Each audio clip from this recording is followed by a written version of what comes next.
and welcome back to Survivor 50 Seasons in 50 days.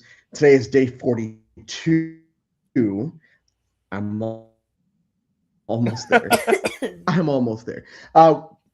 Today's day 42. Today's day 42. I watched season 42 over the last few, like I said yesterday. It's been a rough ride these last few days just to make sure I'm on pace. We are joined from visitors from last time I did this, and Austin and Ingrid. Thank you both so much for joining for a season that, once again, I said this yesterday. I feel like people just kind of they put all of the post-COVID seasons in the same category, which we all know is wrong. But what for 42 makes it stand out for y'all? You go first. I think for me, the cast is a big standout to me. There are very few duds in the group, and even like the early outs for the most part are dynamic and fun, either in their characterization or in like how they go, and things like that. I am a Marianne stan. If there are no Marianne fans, I'm dead. So a full season of her, I'm never going to complain about. And yeah, those are that. I think that's the big thing for me is the cast. Yeah, and I think I agree that it's the cast, and for me, I think what makes it even better, like with this cast in particular, is I feel like they're all just so happy to be playing the game. Like I feel like nothing gets taken too personally. Like I think specifically to like the Drea vote out and how even how like probably devastating it is for her. She just takes it so well and has such a fun time with it, and they all are like laughing and joking around as she's like having to get up and get her torch and everything. But like I feel like that really embodies the season and the fun that these people are having playing the game. And yes, I agree. I'm also a huge Marianne fan, and the fact that she can just be so authentically herself and run it to the end and get the win and have one of like such a great final tribal council. Incredible. As well. Even Tori, who's in a really tough situation when she gets voted out, like takes it so gracefully. And that's also a big like testament to the cast, which I know is a whole other. And we're gonna get to a few of those tribals. Yeah, we're gonna get to a few of those as we progress. I want to add, because this was we talked about this for 41, how and I brought this up at the beginning of this, as far as people's qualms with the post-COVID, just whatever those qualms are, they have it. For y'all, just do you feel like a lot of these issues that people have with this new era, as they call it, do you feel like you agree with them, or where do you guys kind of stand with a lot of this, especially with 42? Yeah, I mean, I particularly don't dislike the new era any more or less than I dislike some seasons of like the original 40 seasons, like pre-COVID. Like I think that there are some really rough seasons pre-40. I think there's some rough seasons post-40, but I don't necessarily think it has anything to do with like the fundamental changes they made to Survivor afterwards. Like I don't think 26 days really makes a huge difference. I don't think not giving them rice makes a huge difference. If anything, I think not giving them rice helps balance out the fact that it's 26 and not 39 days. Thank you. Like I just think in general, like it really all depends on like the players you get and how much you let them play. And I think they're constantly tweaking. I think like Probst has had interviews where he's like, we can't just do the same thing all the time because then it gets boring. Like we have to try to play with stuff, and sometimes it's going to work, sometimes it's not, and we're just going to roll with it.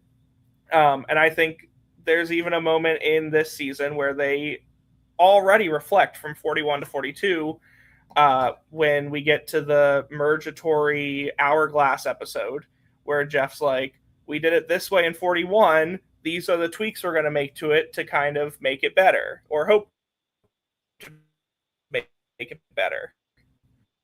I still think they could have done more with that specific twist, but it lagged out for a second. But in like New Era in general, I mean, it's funny looking back on 42 now because I feel like you said, people lump the New Era seasons together like so collectively, and I don't think that they're as similar as people like remember them to be. And it could be that like during COVID, everybody was at home rewatching the 40 seasons over and over again, so they know those like intimately well. Versus the 40s, where people watched it once while it was airing and then said, "Oh, I hate this," and never watched it again. I think that there's some like the opposite of recency bias, almost.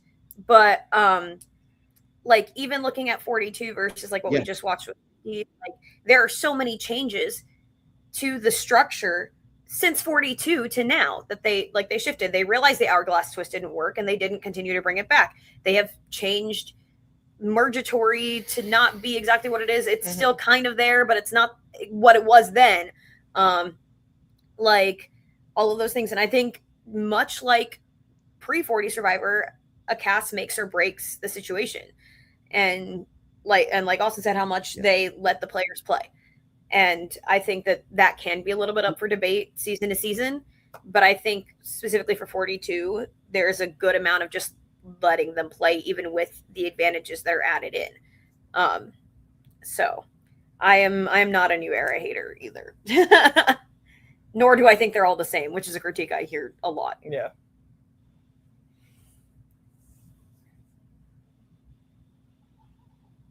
Yeah.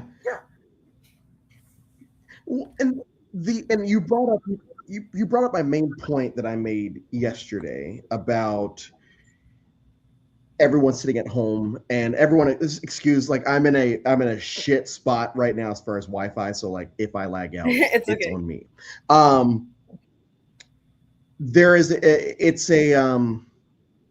People watched the first 40 seasons with nostalgia goggles and no, if 41 through 50 had been 39 days with none of these, any of these change, come on in guys, and all of this other stuff, people would have still found reasons to not like 41 through 50. Very that. It's just how when I say that Survivor fans are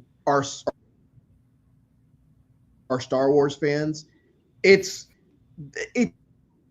what it, because but even with like if you guys maybe even the OG trilogy, people still found big qualms with what was happening in that movie. Even though I feel like it's as good as we're gonna get probably for the rest of Star Wars' history. With 41 through 50, I feel like there's at least half of the seasons are better than half of it's 26 days. So how can it be better? It's like, well, you guys are standing Parvati for winning a 16-day game last summer. What are we doing? Like, what are we doing here with that? Like, that's not me shitting on Parvati. It's me saying you guys are hypocrites with what you pick and choose, what you like and what you don't like. Yeah, you can't love Australia versus the world and hate New Era. Like, yes, exactly. But kind of going off of that, you both have brought up the actual big issues with post-COVID Survivor, and it's the advantages what started in the 30s. We're gonna get do or die a little bit later. God. Yeah. But we start off with 3 tribes again, which I'm fine with. I'm fine with 3 tribes because people can't hide, and I feel like we do get to learn about most people. Someone I can't remember which one brought up Jackson earlier. Just these early boots that we still get to know, even though they don't last as long as we might hope. So going into the season, who are some of the people that you guys were kind of vibing with, either based off of pregame press or just the first couple of episodes? You go first. Okay. Well, Jackson is a Carolina guy and I'm a Carolina girl, so that was always like gonna be a connection for me. So I was really sad to see Jackson go the way that he did. I always loved Marianne. I'm pretty sure Marianne was my winner pick going in. I'm trying to remember who else I am a Lydia fan. He is not. We fight about it regularly. I really like Lydia. my brain is like trying to remember that time in my life. It's been like 5 years, which is ridiculous. Those are like the main three that stick out in my mind. But I remember being very enthusiastic about Marianne in general. And she just gives you that energy the moment you see her for the first time, and it's infectious and you want her to do well. Yeah, I remember preseason being really high on Jenny and really liking Jenny, and then being like really upset when Jenny goes as early as she does. That's probably why he hates Lydia, let's be real. I liked High a lot in the early time, like in the early few episodes. I just remembered somebody else. I normally always tend to root for a black woman, so both Marianne and Drea were both high on my list, and Chanel going in, and then also learning that Chanel played like orgs. I remember us talking about that now that you say it, yeah. Chanel, finding out that Chanel played orgs also made me really want to root for her. I think the other one that I just remembered while you were talking was Zach Wurtenberger, because 33 is my favorite season, and he is the Adam Klein archetype, so I was rooting for him. Obviously, that didn't pan out either, but he had potential. Someone that I didn't go in super rooting for, but that like not in preseason press, but then won me over very quickly in the first few episodes was Mike as well. Yes. I remember not really thinking I was going to care for Mike in the preseason, and then the first few episodes are hit, and I'm like, oh, this guy's awesome. Yeah, I agree. He's very wholesome, and we're going to talk about, because I feel like we've had a few Mikes since 42, and kind of how that gameplay has been looked at by the juries. You brought up Lydia. Lydia was my Survivor crush this season. I feel like either Lydia or I can't remember, Lydia or somebody else was my winner pick, but it could have just been Lydia. Zach, on the other hand, the reason that I want to bring up is season, and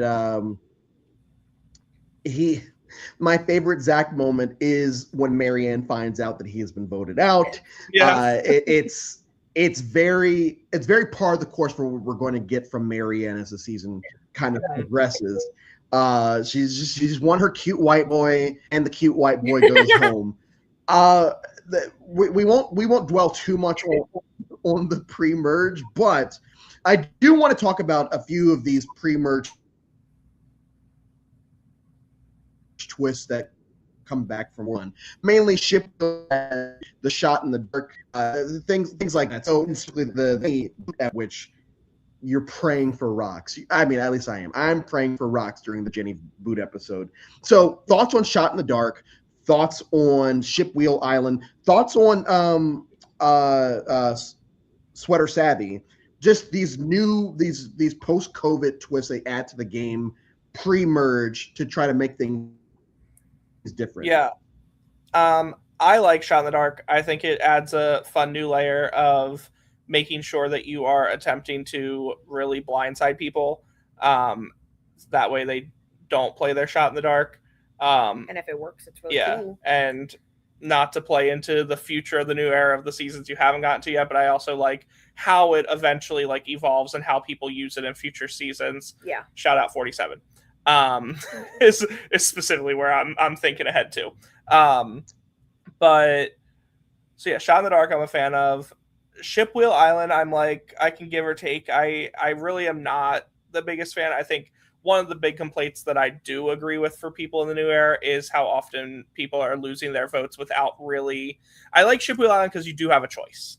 Like, you can protect your vote. You don't have to. Like, we have you'll get into it in future seasons where they go on the journey. They must play the game. They don't have a choice to be like, nah, I'm good. I don't want the thing. I'm just going to keep my vote. I agree with the criticisms of the new era where there's a lot of people who have no choice but to lose their vote. So what I do like about Ship Wheel Island is that you have that choice whether or not you're risking it or not. And then what was the other one? Sweater Savvy. Sweater Savvy.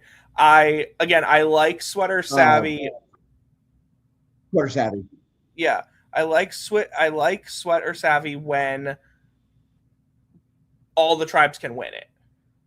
Like, I don't like the New Era seasons where only like where one tribe is going to end up not having their supplies by the end of it by default, by design. Yeah. I agree with that. I like Sweat or Savvy as a concept because I like that it gives the tribes another chance to win their stuff. If you're saying like no matter what, one tribe is not going to have their stuff, like that to me is not cool. Which also kind of brings me to another complaint that I have with the New Era, which is the fact that they lose their flint if they lose the immunity challenge. I am a big hater of that. I think that it, like, obviously, like, yeah, they can still survive, but like I think about there are some tribes coming up in some seasons you haven't talked about yet that like become severely depleted because they continue to lose, and so they don't have flint for over a week and don't have a fire and like truly are on the brink of starvation and death, and that's not entertaining to me. Like, a lot of people complain about like, oh, Survivor isn't hard anymore, blah, blah, blah, which, like, proof it is still hard. But like, one of my complaints with like the Australian Outback is like it gets to a point in that season where like they are just depleted and they are not like they're not entertaining anymore. And like it's the combination of both that makes Survivor fun to watch, not just one or just the other. Like, what sets Survivor apart is that it is this like big challenge where people transform themselves because they're rid of all of the elements, but there's also a game being played. And so when you take away those survival elements, it's down to nothing. That's really annoying. Go ahead. I brought it up during the first 11 days of the marathon, where it's like, oh yeah, we're in the era where Survivor's trying to kill their players, because it was like those first 11 seasons at least, it's the survival aspect that they're really trying to push. Like, hey, Guatemala, we're going to make them trek this entire way, and if they die, they die. Season 2, they're running out of food. It doesn't really matter. In season 4, they're getting bitten by all these no-no bugs. If they die, they die. We kind of go away from it for a bit. The whole campsite's on fire in Amazon and stuff. Exactly.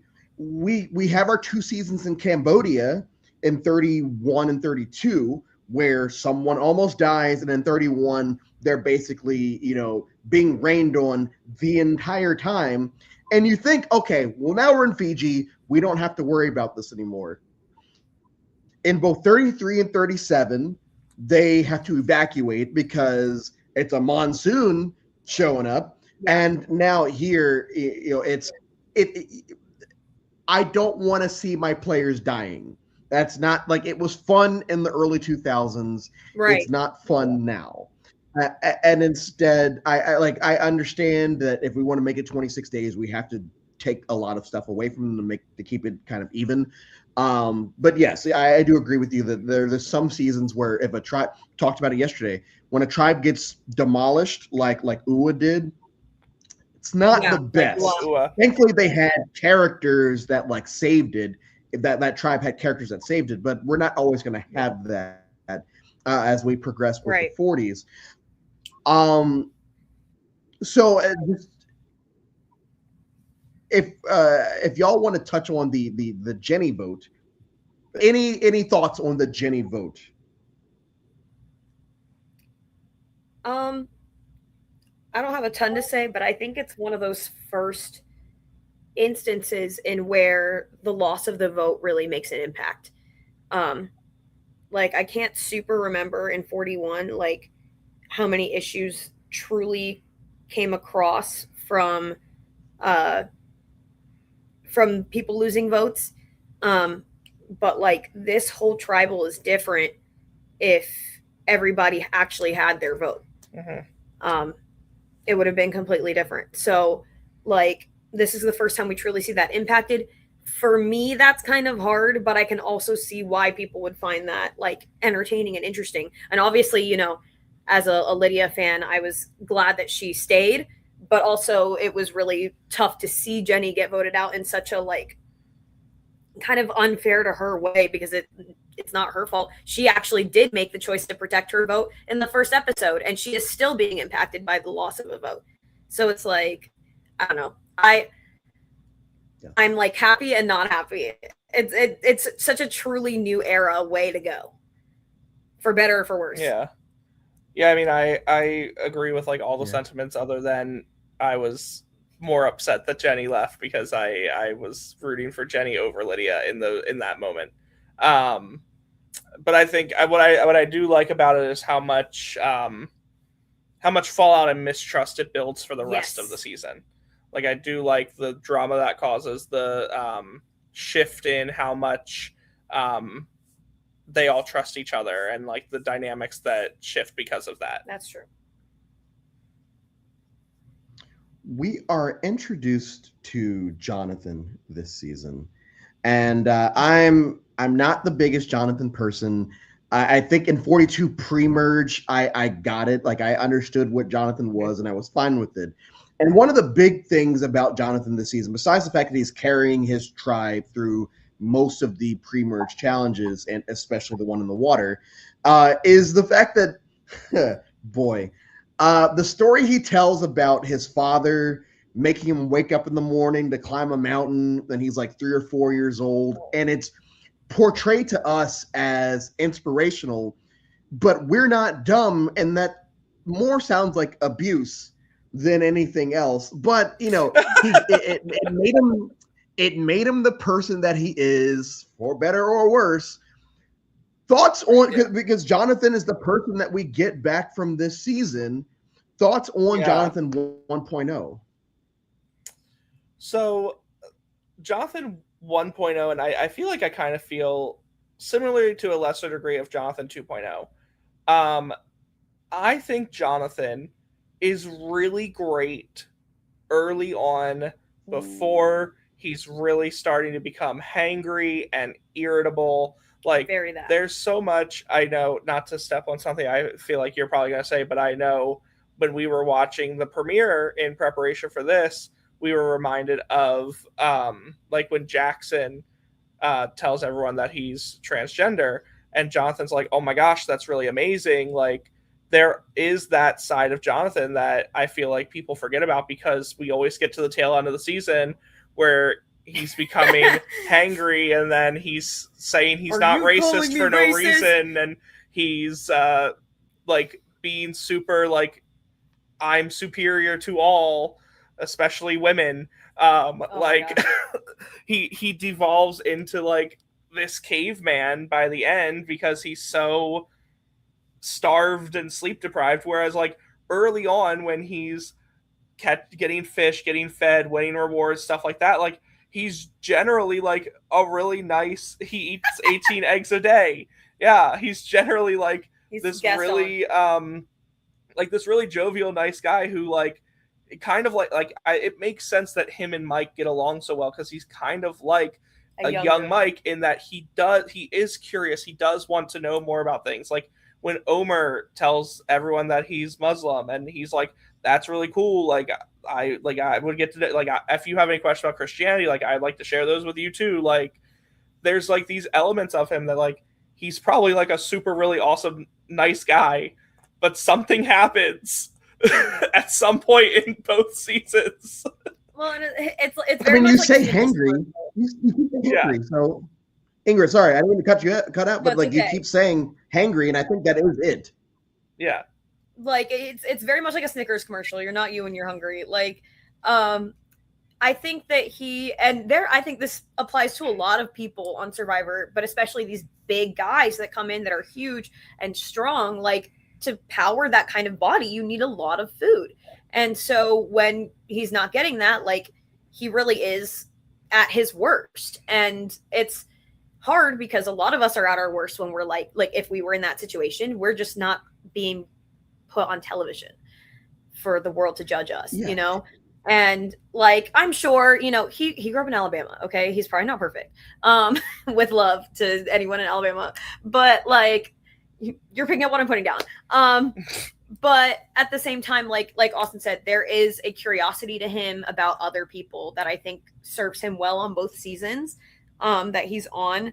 Without talking too much about 2.0, because that's not what we're here for, I did enjoy him a lot more on 50, but I also think that part of that is that when I think of Jonathan on this season, I think of endgame Jonathan. I don't think of the early game Jonathan, who is the provider of his tribe, who's vibing with Omer, even though they're completely different types of people, who is being so supportive to Jackson and to Omer and to these people that are very different from him. And even when he talks about Marianne and he gets a little frustrated with her, which I'm like, be nice to my friend. Which, I mean, again, we don't live with her. Yeah. He constantly talks about loving Marianne. At the same time, he's like, oh, this is really bothering me, but also I love her and I love her energy and I love her spirit and all those things. So like he's still very complimentary of her, even if she's getting on his nerves, which I think speaks to like who he actually is versus the like primal person that we get by the end game in these seasons.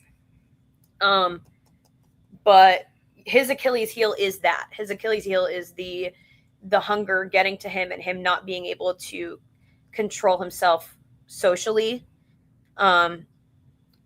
which, rubs a lot of people the wrong way as they get into the end game, which is why I think he would not have had a shot to win if he had made it to the end.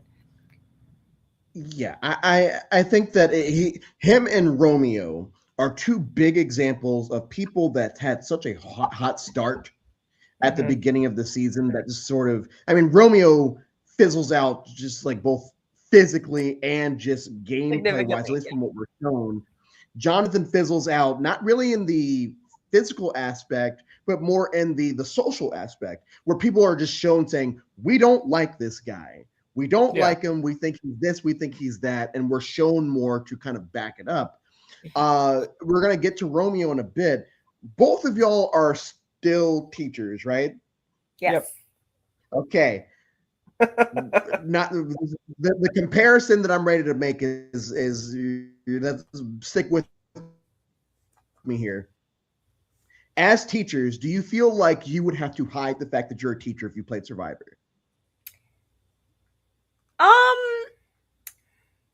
For me, no. Because I teach middle schoolers. Like, I don't know. I just don't think that it like super matters. I do think that teachers are very well equipped for Survivor, but I don't necessarily think that the general public thinks that. Mm-hmm. So I also am not the type of person that can hide like such a large part. Like being a teacher is a huge part of who I am and like how I present myself. So I don't think that I would be good at hiding it. I think people would see through it or I would slip up.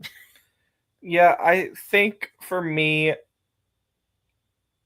definitely wouldn't hide the fact that I'm a teacher. I think the only thing that I might like teeter on is telling them that I like what I teach. Because I think, for you, I think it's different than for me. Yeah, because like I teach math and computer science, and I think those two things would potentially then give the label of, oh, you're the really smart guy. But I also feel like, I agree with Gabe in the comments here of it creates so many different lies that you then have to keep on track of. And I think eventually I would end up slipping up and then it would be like, well, why did you lie about that in the first place? So I think honestly, I would just be honest about like what I do, what I teach. And easier if you have like two jobs and one of them is more threatening than the other. So you only talk about one. Mm-hmm. But like if you have one job and like you're a lawyer, for example, and you don't want to talk about being a lawyer, then you really have to put on this persona the whole season, 24 hours a day, that you are not a lawyer. Or not a cop or this or that. And as we have seen, people typically figure it out anyway, because it's part of who you are. I think if anything, if I did try to go in and lie about being a teacher, I would revert back. So I was a substitute teacher for years before I became an actual teacher. So I think I would probably go in with saying I'm a substitute teacher. Because I feel like no matter what story I tell, even if I say like, oh yeah, in one of my classes, like I could still be referring to like me as like a substitute, like one of the even classes a I was subbing sub for or whatever. Yeah. So I think that would be a good path if you're a teacher and you are worried about the potential of it putting a target on your back. I think saying you're a substitute teacher. Yeah. automatically makes it less threatening. Like being a music teacher, I think, is a lot less threatening to people than being a math teacher. So like nobody's gonna be like, oh, you're a music teacher, so you must be like super smart. Which is crazy because music teachers are smart, but you know. But obviously, the point I'm asking this is the reason I'm asking this is because we have Tori lying about what she does in life, and this is not a new thing. We go all the way back to Survivor Thailand with Brian Heidick saying what he does. We have we have Gary Hawkins / Hogaboom in Guatemala.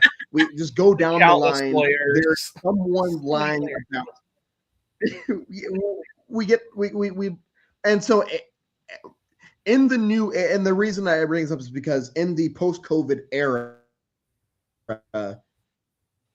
do you think that people are still thinking about this, like, oh, she does this in real life, I got to keep my eye on it, or are we still early enough in the post-COVID era where no one really cares about what you do because we just went through our own collective trauma over the last year? Right. Well, it's funny because I think about in a very, very near future season, without like saying super spoilers about it for people who don't know for whatever reason, there are two players who make it very far in a season coming up that are both lawyers or law students, one of the two. And one of them chooses to hide that and the other one does not. And they make it almost equally far and nobody talks about it. So I feel like that kind of tells you everything you need to know. Like it doesn't matter. Nobody cares. I mean, cause like we have people like Swathi, for example, on this season talks about being a computer science student and in the National Guard, two things that could be considered threatening if you, maybe it wasn't National Guard. She's in the military. Military. Like both of those things could be considered threatening for different reasons. And those are not the things that get her voted out. Yeah. What gets her voted out is that people start to compare notes that she's telling everybody the same thing. And that's why they send her home. It has absolutely nothing to do with them thinking she's too smart or too whatever, like survivalist or whatever, because of her occupation. I think we are very far removed from that at this point in Survivor. And like you said, COVID is still very prevalent on this season. They even talk about it with like Mariah's brother who passed away of COVID very, very early on in the pandemic. And they talk about it on screen. So I don't really think it's a big deal, but I don't know. I also kind of get why people worry about it because you really never know. There could be that one person on your season that's like, oh, well, I don't want to work with you because you're this. And I think you could use that to your advantage. Yeah. I agree with that. I remember vividly. No, go ahead. Go ahead, Austin. I think I was going to say I remember the Swati episode. I remember vividly titling that episode "Staying Swati Strong" because of everything she did in the episode in order to get herself voted out. And once, like Ingrid said, it had nothing to do with anything she did in her real life. It had everything to do with everyone is her number one. Yeah. I think the main thing is just like, I think the main one that people get most threatened by is lawyer. And I think that is mostly like an end game thing. Like no one wants to do a final tribal against someone whose profession it is to yap and make an argument. To yap is crazy. So I think that's like really, in my mind, the only career that people are gonna immediately be like, oh no, I get Tori's concerns. Yeah. I get Tori's concerns about why she feels like telling everyone she's a therapist is going to bite her in the butt. But I do think I overall agree that in these early post-COVID seasons, people are not looking at that as the basis of their gameplay. The other thing about Tori is that she's 24 and like she's very 24 on this season. Like she's very young and she acts very young, and people struggle to take her seriously. And so I really don't think, like, honestly, I think if she had said she was a therapist, people probably would have been like, are you sure? But then you also have Denise, who I don't believe she lied about being a therapist, is a therapist and won the game. I was So like, Yeah. and went to every tribal we have council a and could have winner voted out at any point. who is a therapist. Yeah. Yeah. Yeah. And I first my apologies. Okay. Hopefully my vacation will be over by tomorrow. Okay. So one of y'all brought up the fact that they changed up Mergatory this season. Mm-hmm. And I think it's for the better because for me, the biggest thing that they changed about Mergatory is they didn't make it a cliffhanger episode going into the next. Like, it's just, hey, Roxroy, break this hourglass right quick so we can fuck off and go to what's going to happen next. It's not, hey, let's wait a week to see Erica break the hourglass because we all know she's going to do it. It's trying to keep it. We just got to keep it, within the same episode. Are we glad that the hourglass went away after this? Do you think there is a way that they could do an hourglass twist that actually works? Because we talked about this yesterday, and I think we kind of came to a conclusion that there is a way that you could possibly do it where the person breaking the glass is just removed from the situation, and they basically just choose which group goes, which person does, which group doesn't, and it doesn't affect them. Do you guys think the way that you can do it outside of that would work? I am a big proponent of this would work if the person in question is considered safe no matter what or vulnerable no matter what. Like you're saying, removing their safety from the situation, and therefore they just have to decide which group do they want to see be safe. I think that would be way more interesting and would give the player way more to think about. Because obviously if you're sitting in exile and you're chosen to go to exile by those people and your safety could be guaranteed by smashing the hourglass, you're going to smash the hourglass. Like, yeah, you would be stupid not to. Like, I genuinely cannot think of a reason why you would say, oh, well, let me just go play the immunity challenge and see what happens. Like unless you are so blatantly confident that you could win it, you think you're going to be safe anyway, which you shouldn't if you're in that situation, of course you're going to break it. So yeah, I think you're right. I think that the removing that player's fate from the situation would greatly benefit the decision, because then it would actually make it interesting, and then you genuinely are not sure which side they're going to pick. Yeah, no, I agree with that. I don't have more to add outside of like that. I think that is the way.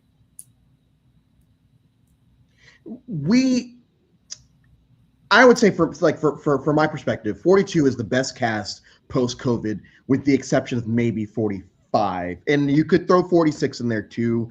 I know people have their qualms with 46, but I enjoy it. But I feel like 42, almost top to bottom, you can kind of go as super fans. We can do boot orders for a lot of those early seasons. 42 is one of the only post-COVID seasons where I can do an actual boot order before I watched it, because it's every character has a unique trait that it doesn't just come off as generic person number 3, generic person number 4. Everyone has a trait that makes you remember who they are. You remember the Jenny vote. You remember the Lydia vote. You remember how Jackson goes out. You remember how Zach goes out and the response that he got from Marianne. Right. As we hit the merge and Mergatory is done, the next big moment of the season is what you guys alluded to earlier, the at post Roxroy getting voted out. The Marianne, Drea, Tori, Jonathan, Lindsay. Yes, Lindsay. I think. No, Lindsay's there. Okay. I believe she's immune. She's immune. That's why Tori has to, because they can't. Correct. Yeah. For me, it resonated with, and obviously the backlash of the scene got on the internet, specifically from a certain person from season 19 and 20 and 22. Who even is a shitbag? Yeah, who's a shitbag? just kind of missed the point. And this is where a lot of fans kind of turn on Jonathan. Now, y'all done a good job of defending him by saying, hey, he was hangry. And I get it. I absolutely get where he is at this point in the game.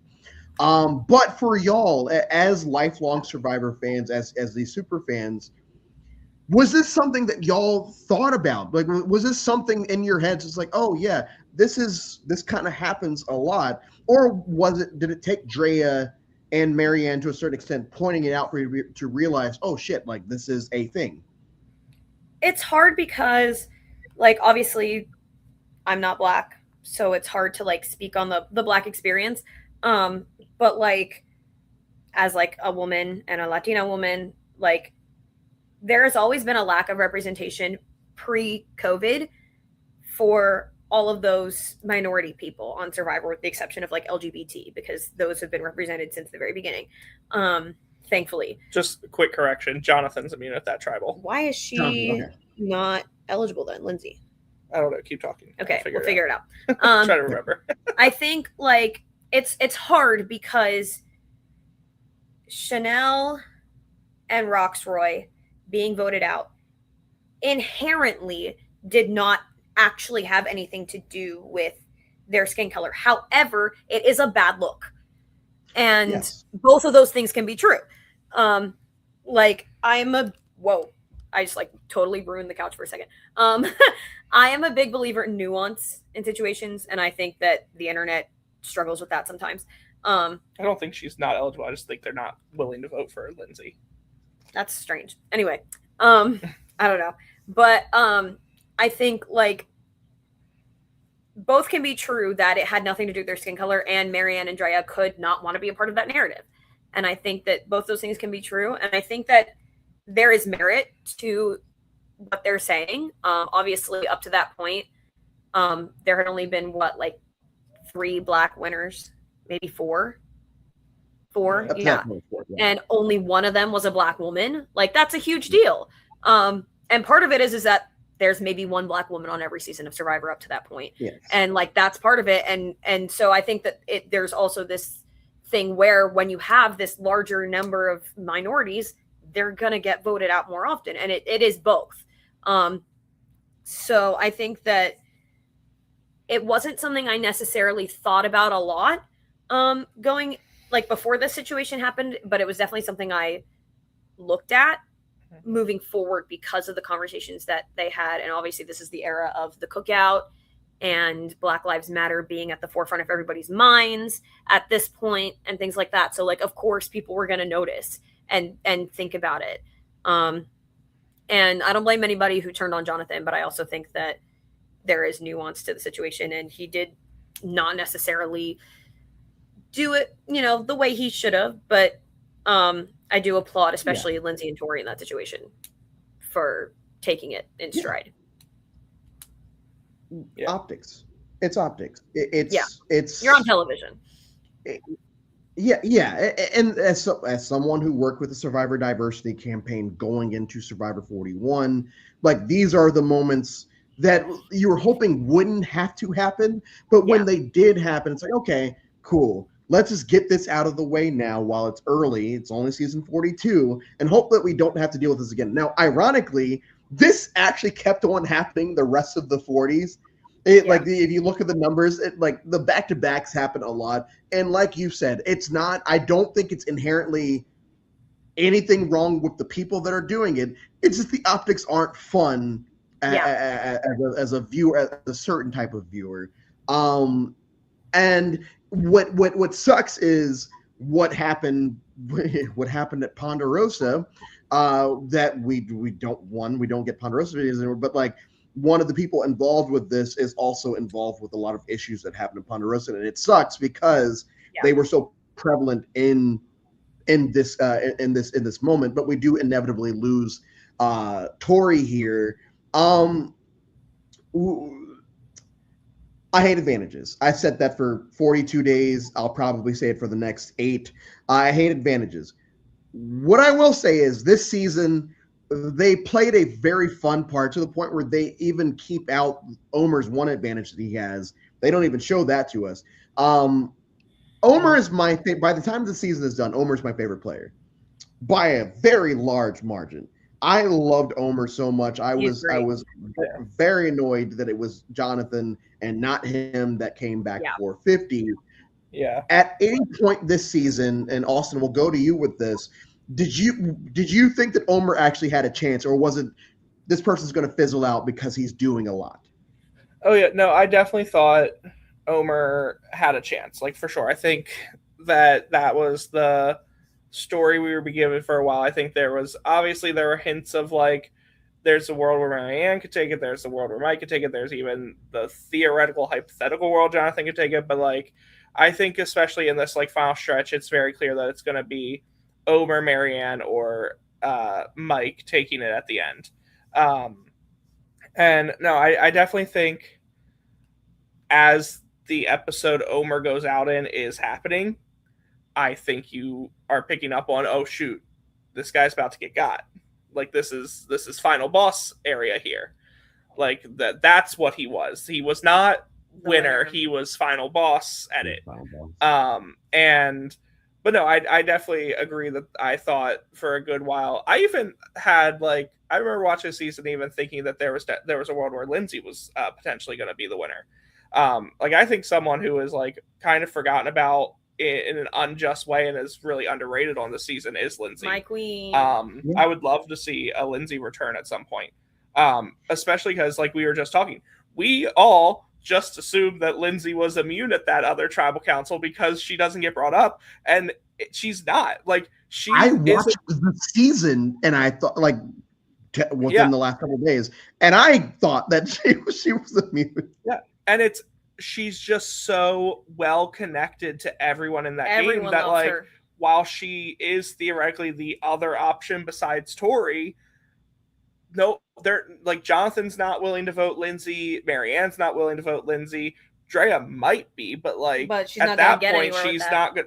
That's going to be there's already a majority of Marianne, Jonathan, and Lindsay that are going to vote together on Tori at this point if Drea's playing her idol. Yeah. Yeah, and when I'm remembering now when you were talking about at the beginning when you were like who caught your eye early on in the season, it would be Omer for me also. I remember very vividly, Omer being a veterinarian and him talking about like, oh, I'm going to come in as this little unassuming bird and I'm going to be this more predatory bird later. Like was very much giving the lion to lamb to lion, whatever thing that Erica was doing. And I remember picking up on that immediately and being like, oh, is this Omer's like winner edit quote? Because we just saw it with Erica and they want these two seasons to be like similar in edit seasons. Style and what, like sister seasons. So like from that moment on, I very much caught on to him, and both him and Lindsay do very much get an edit of like, I like everybody saying, I love them. I'm wanting to work with them. I trust them over and over and over and over again, even when people are getting duped by them and things like that, especially Omer. But I did get to a point where I was like, well, whoever gets rid of Omer, if Omer doesn't win, is the one who's going to win. Yeah. And so when Marianne very masterfully gets rid of him, I'm like, oh, she's got it, which made me very happy. Was not mad about that. and the thing, we just quickly go back to Lindsay and Omer. So Lindsay, I said at the beginning of this that like with 6 people in every tribe seasons, it's very hard to be buried in the edit, even though there's proof that this still happens. Yes. And Lindsay's a prime example because we don't get her backstory until mid to late merge of the season. And like, oh yeah, she played high school football and she did all of this. Like, oh, we missed out on all of this when you were telling us that Jonathan was being abused in episode 2 or whatever. We're learning about all these other people, but Lindsay, who is in the end game, we don't learn about. And so I was convinced that Lindsay may have had a chance. Omer, and one of the things I'll have to tell you guys off air but the thing I will bring up about Omer is if you want to talk about iconic fits, Omer has an iconic fit. One of the most iconic fits in the history of the show. Truly. I loved Omer. I do hope that like, and the 42 has a lot of people that I would like to see again. Now that Jonathan has come back, and he wasn't top of my list, but he has come back now. Omer's probably still the number one person, and Lindsay would still be number two. And I'm not counting Marianne because she's a winner. You can bring back winners whenever you want. But you do bring up the Marianne blind side of Omer, or Marianne basically being the person that puts this head out in Omer, and the fact that Omer asked, "Hey, straight up, like, was that you?" Andrea Belke's, when Andrea Belke gets voted out of Game Changers, she goes to Sari. It's like, "Oh, you." It's the same thing. Mm-hmm. It's like, "Hey, I'm acknowledging that you just got me to Marianne," and I was scared that was going to put a target on her back going into the finale. I think that's how it worked. I think it was going into the finale. Finale. Yeah. We talked about this yesterday, how Island of the Idols kind of starts this whole thing of taking you, and you basically start over at a whole different beach. So 42, we get the same thing again. Basically, rinse repeat of what we get in 41. Going into the finale, who are y'all's front runners? Or any front runner? Yeah, I mean, I think it was, for me, in my mind, it was Marianne's game to lose at that point. I agree with you that I was a little worried of, like, maybe so publicly being congratulated on the Omer thing would potentially put a target on her, and then we would end up getting a Mike win. But I think I went into it thinking it was going to be Marianne. If not Marianne, probably Mike, with an outside shot of Lindsay. Yeah. Same. I just couldn't imagine them negatively editing Jonathan the way they had in the episodes leading up, and him being our winner. Yeah. I don't have anything out of that. Yeah, okay. So, and I was convinced Marianne was going to win by this point, but I was scared. I was scared that Mike could, and this is where we talk about Mike, because I have no ill will. I have no bad thing to say about Mike. I just didn't want him to win this specific season. And we're not going to firmly talk about Final Tribal right now, but one of my favorite moments of clarity as for a player is the moment that Mike realizes during Final Tribal, oh, I haven't been playing this honesty integrity game. Like, he realizes as people are like, they're not attacking him, but they're saying, Mike, you haven't been doing what you said you've been doing. Like, you have been lying. Him awake. Like, hey. Yes. And like seeing that moment in his eyes, I feel for him, because you can tell that he actually thought he was doing this. And I said that we get the Mike archetype a few more times in the 40s. I think the biggest example would be Joe. Yes. And I felt for Joe more at the 50 final, because they paid him no mind at all. But you really feel for Mike, and this is one of the big qualms I do have with post-COVID Survivor, of having the reunion in real time, because you're watching this man's face while everyone's eating pizza and drinking their wine, and Jeff's like, "Hey, how does it feel that everyone hates you right now?" And it's like, man, like, this man is in clear shock, and we have to watch him be in clear shock as he realizes. And we see that a lot in this. And we see that a lot. Yeah. So just thoughts on Mike Turner's game. Thoughts on Mike Turner's game. I think he plays a really incredible game. Like, I really would like to see a Mike return with him acknowledging, like, I think he does come to that realization as Final Tribal's happening that, like, he didn't play an honest game. And I think if he were to come back again, he would, unlike a Joe Hunter, come in with the idea of, I'm not going to. Yeah. I'm not going to play an honest game. He might still do the Joe Hunter thing of make everyone think I am, but I think he would do a lot better job in a Final Tribal of owning, I came in saying I was going to do that because that's what you all expected me to play like. Like, I got But you. I played the same way I played in 42, which was not that. Yeah. It's hard to watch him have that realization.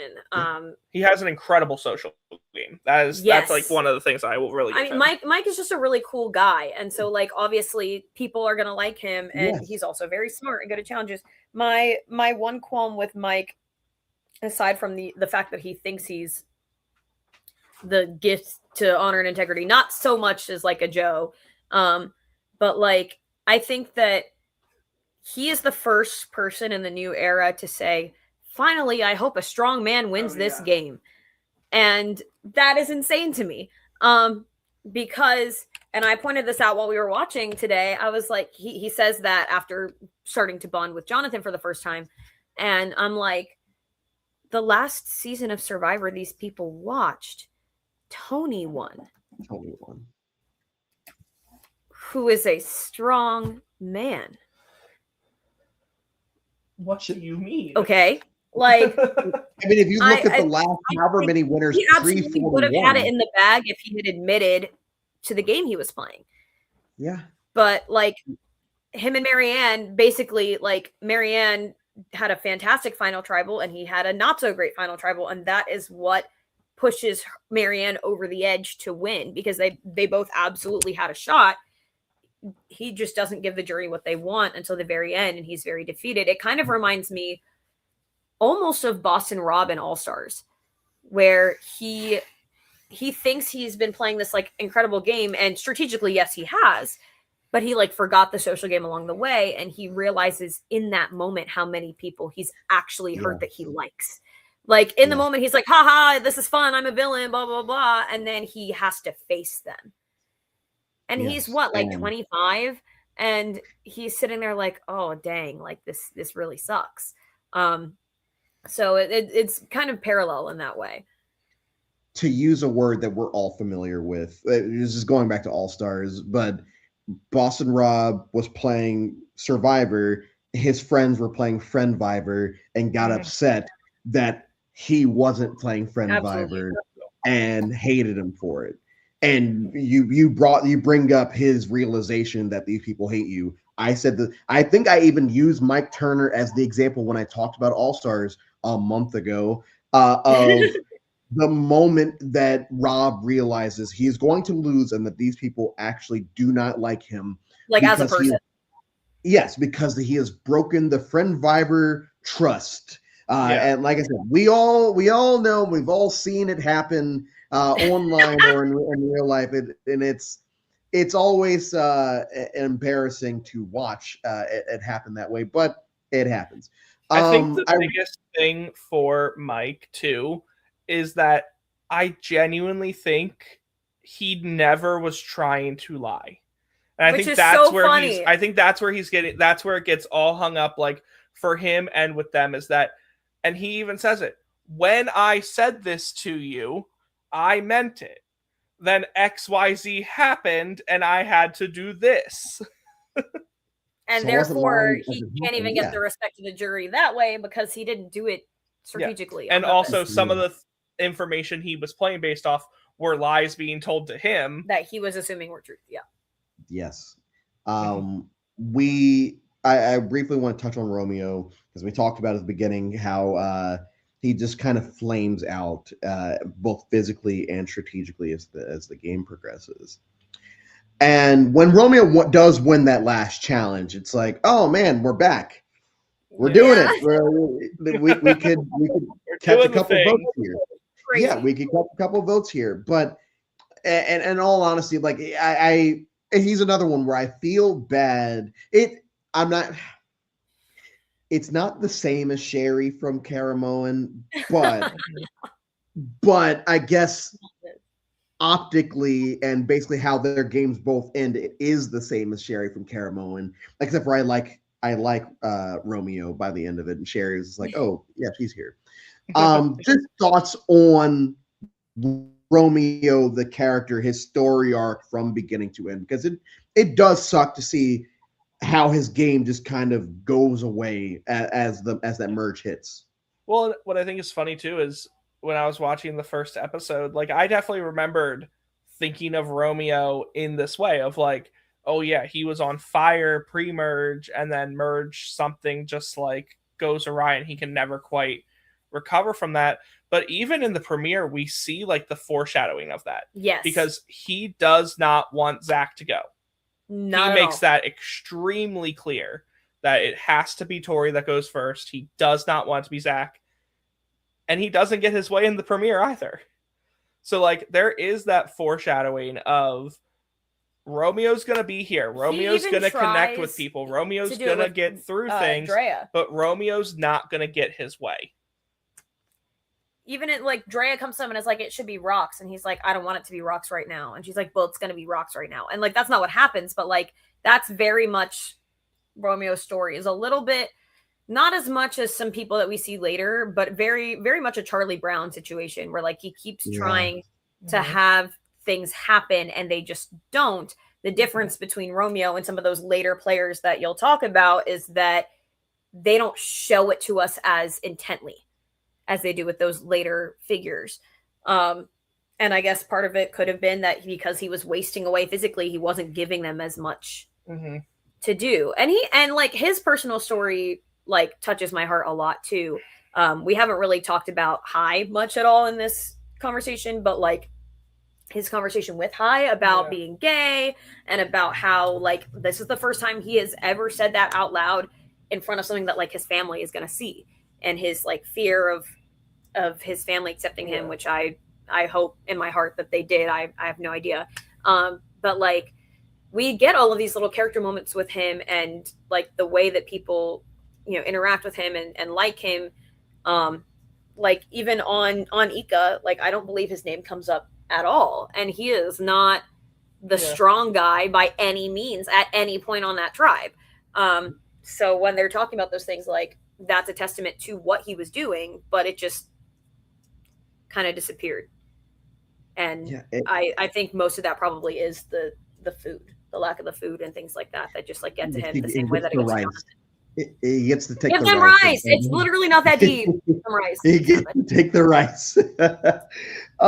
As we start to get to this final tribal, there's a few things that I want to bring up. One, we do have the return of the stupid phrase for the Beware advantage. Just quickly, thoughts on soccer. No, but just thoughts on the phrases, and it goes away not soon. I mean, it might go away. I think this is the last. Yeah. Thoughts on the Beware advantage.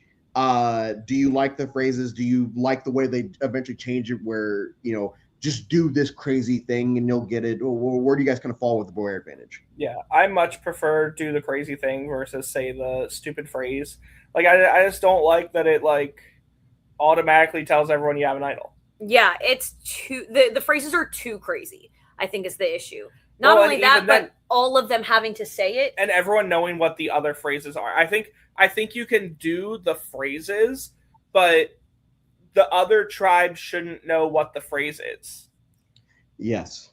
Because by making everyone who has a Bear Advantage know what the phrases are, now Mike knows Marianne has an idol, and Mike is not incentivized to keep Marianne's idol a secret. I think it's Zeke in 33 says something about like an idol is a really powerful thing, but if everybody knows about it, the power decreases significantly.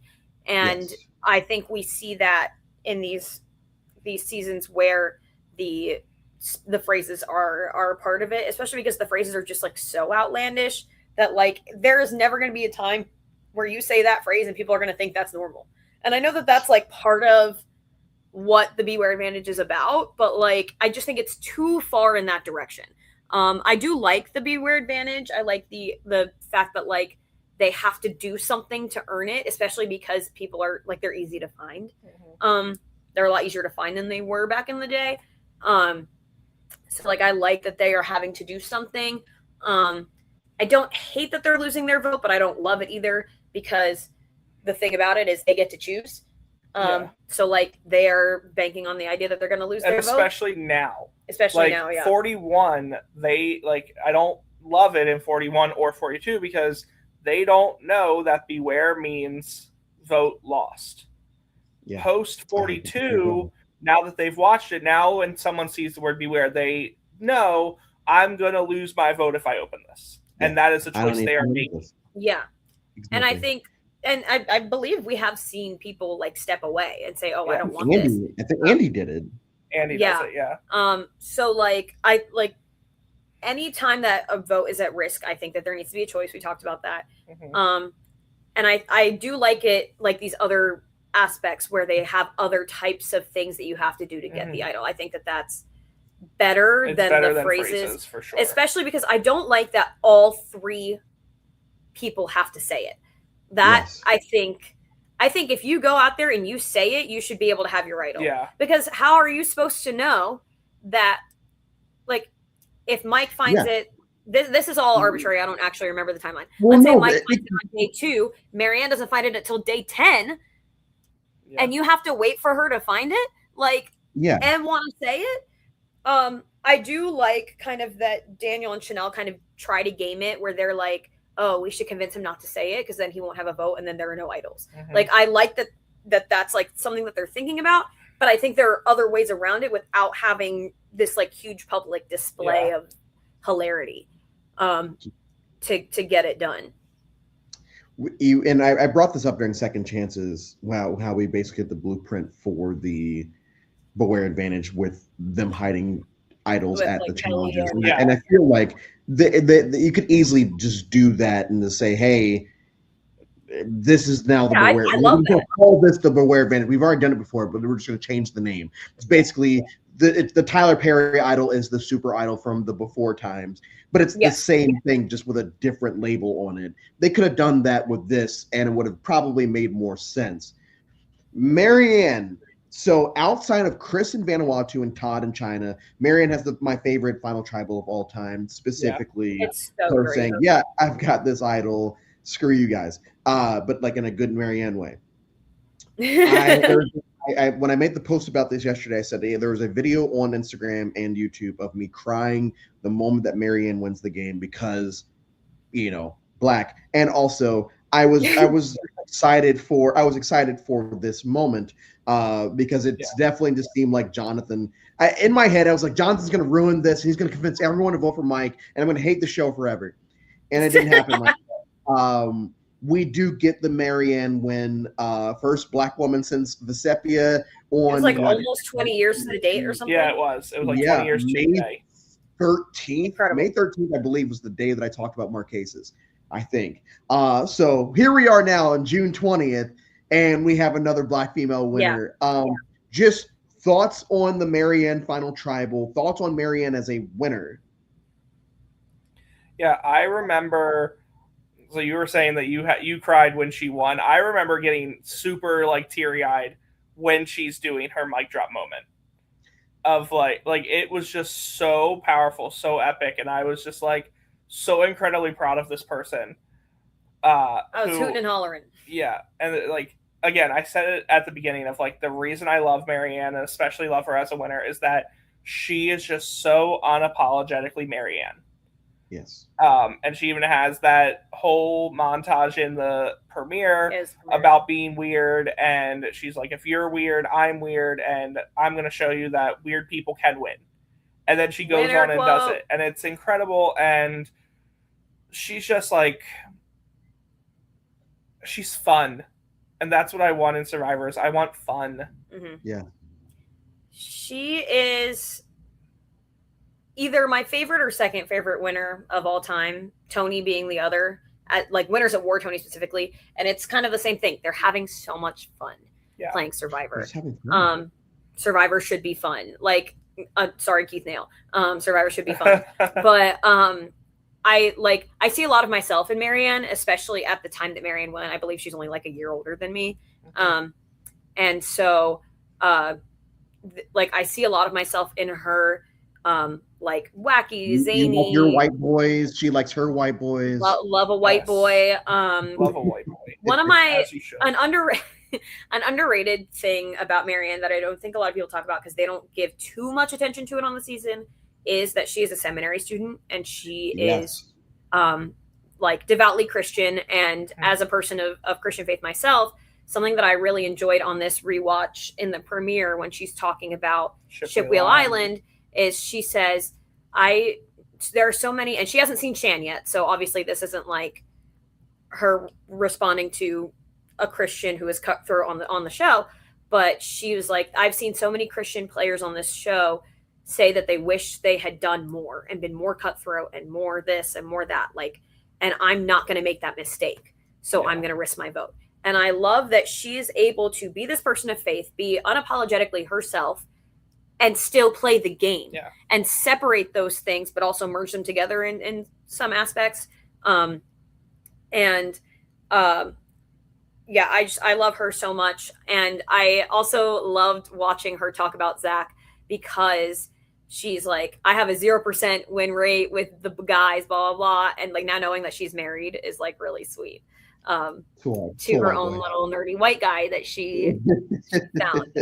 So it was really sweet to get to watch that now, this many years in the future, and be like, it's okay, little Marianne, your white man is coming.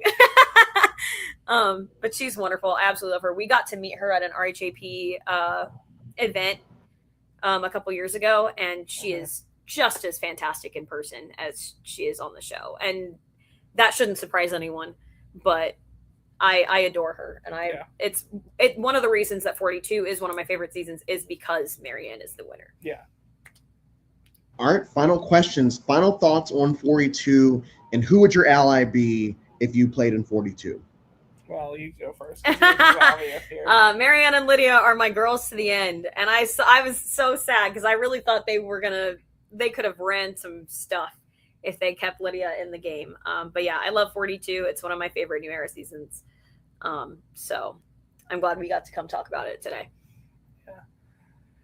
I have like my two different hats of like, who do I want to play with? Who do I want to go far with? And who do I think it would be wise to play with and wise to ally with? Because I think like the wise choice is to ally with Jonathan, because I think especially Jonathan 2.0. If Jonathan 2.0 isn't going to win, he ain't going to win. That's true. If he was going to win, it was going to be like I think like it's ally with Jonathan and Mike and ride that loyalty and just be the more likable and better talker at the end.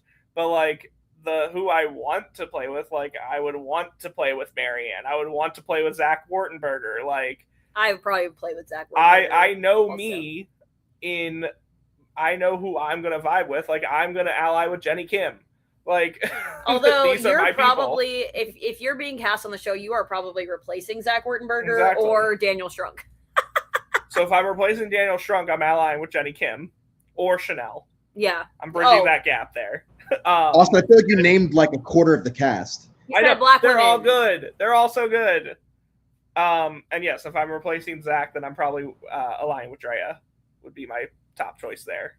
He's an ally. So Lydia Chlamydia would be my my crush ally. If I'm talking about like who would I actually want to play with, it would probably be Lindsay. Omer, I would be afraid. Like obviously, we have the benefit of hindsight, but I'd be afraid he's going to like try to cut me at some point. I feel like I can work with Lindsay as long as I don't piss her off or make her think that I hate women. We're probably going to be fine. Like he's going to kill me in all the immunity challenges, so I don't have to worry about ever having a physical threat label put on me because she's beating me in all of them. Yeah. My final thoughts on 42, like I said at the beginning of this, I love 42. 42 is one of my favorite seasons, period, but especially of the post-COVID era. I think the cast is very good. The cast beats the twists and advantages that are thrown at us this season. Yes. It's very not the same category, but Pearl Islands, we have a returnee twist in that game, and people kind of just throw it to the side. Cagayan has a quit, and we kind of just throw it to the side. 42 has all of these these post-COVID twists, and I put that to the side because I care about the players, and I feel like we get a better edit of most of the characters than we do in 41.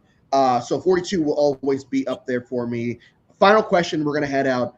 Who would be the 6 players on your DVD cover for 42? I just saw that comment. I thought that was a good question. Do you want to go first? Yeah.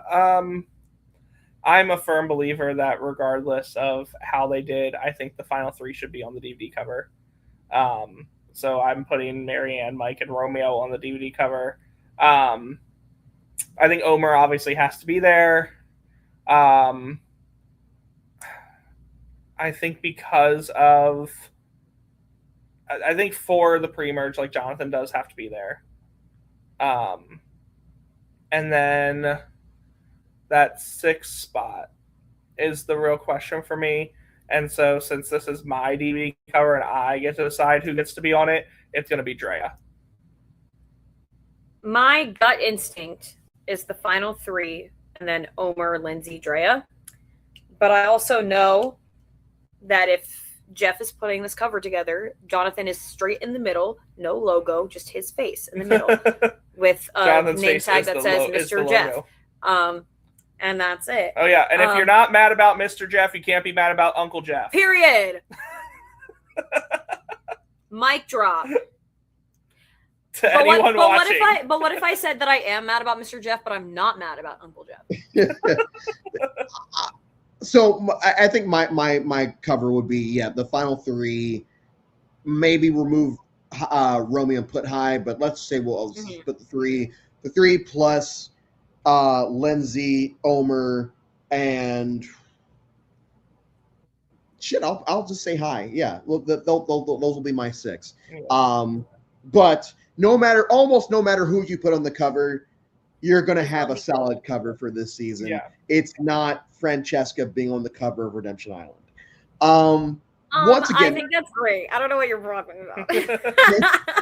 Thank y'all so much. Like I said throughout this entire thing, I know I had difficulties. Like the Wi-Fi of the place I'm staying at is shit, but like we were able to make it through. We went 30 more minutes than I planned on, which is great. Like that shows that we were having great dialogue. Austin, Ingrid, thank you so much. Like y'all were one of the first people I hit up when I decided I was going to do this. So thank you for taking the time to come back out and do this. And hopefully you will be able to join me at some point during day 50 where I do the live stream for 17 and a half hours. What is day 50? What's up? Which day is day 50? June 28th. Oh, baby. That's a big day for us. We're traveling on that day, but maybe in the middle of the day in between. Okay, even if it's like 30 seconds to say, hey, bye. Hopefully you can. We'll make it happen. We'll see. We'll figure it out. Thank you all, and we'll be back tomorrow for Survivor 43. Yikes. I'm kidding.